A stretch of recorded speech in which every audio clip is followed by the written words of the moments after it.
Katherine Legge is about to attempt something that most drivers won't even dream about, and the crazy part is this whole thing came together at the last possible second.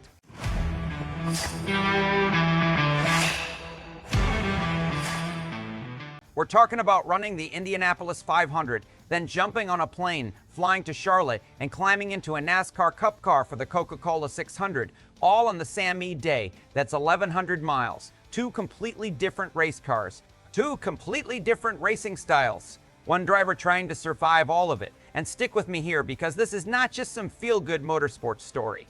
This could end up becoming one of the boldest moves we've seen all year across NASCAR and IndyCar. Because Katherine Legge isn't just showing up for attention, she's trying to join one of the most exclusive clubs in motorsports history. And honestly, the timing of this whole thing makes it even crazier. This deal reportedly came together literally days before race weekend preparations started heating up. Sponsorship had to align, teams had to agree, logistics had to be figured out. And now suddenly at 45 years old, Katherine Legge is preparing to attempt the double.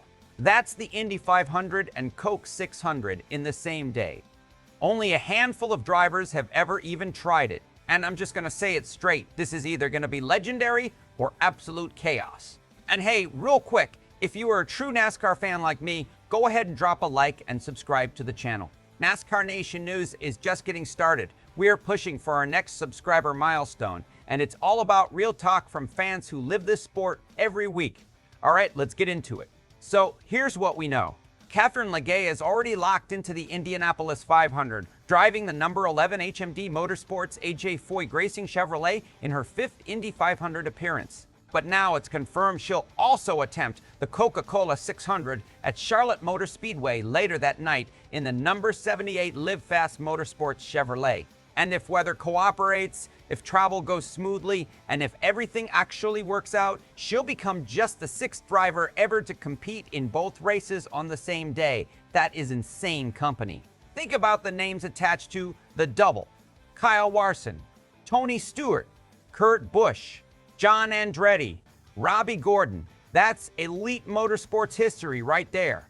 And remember, Tony Stewart is still the only driver to complete every single lap of both races in the same day back in 2001. That tells you how unbelievably difficult this challenge really is. People hear the double and think it's just about endurance. No, it's way more than that. The Indy 500 alone is mentally exhausting. You're balancing aggression and survival for 500 miles at nearly 230 miles per hour. Every tiny mistake matters. Then you jump into a NASCAR Cup car for 600 miles at Charlotte. Completely different braking points, completely different driving style, different cockpit, different handling, different physical demands. Your body is cooked, your brain is overloaded, and you still have to perform at the highest level. That's why even elite champions struggle with this challenge. Now here's where the story gets really interesting. Katherine Legge openly talked about wanting to attempt the double just before Watkins Glen. At the time, it sounded more like a possibility than an actual plan.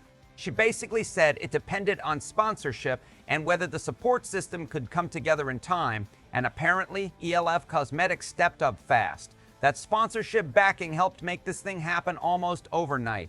Honestly, credit where it's due. Without companies willing to take risks on stories like this, moments like these never happen. And Legge herself said something that really stood out to me. She said this challenge is about pushing through perceived limits, betting on yourself, and trying to do something unique. That right there, that's the spirit of motorsports.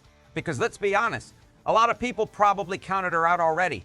She's 45 years old. She's not running a full-time Cup schedule. She's not driving top-tier NASCAR equipment. And yet she's attempting one of the hardest feats in racing anyway. That takes guts. Now, does this mean she's suddenly a favorite to light the world on fire in either race? No. We need to be realistic here. Her best Indy 500 finish was 22nd back in 2012, and in NASCAR Cup competition, she's still relatively inexperienced compared to the weekly veterans.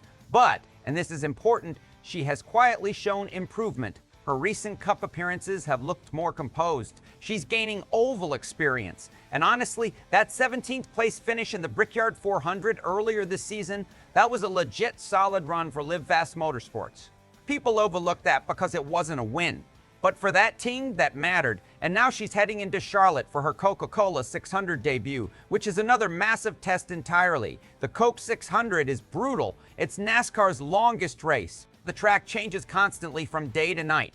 Handling changes, grip changes, drivers mentally fade late in the race. And remember, she'll already have completed the Indy 500 before she even gets there.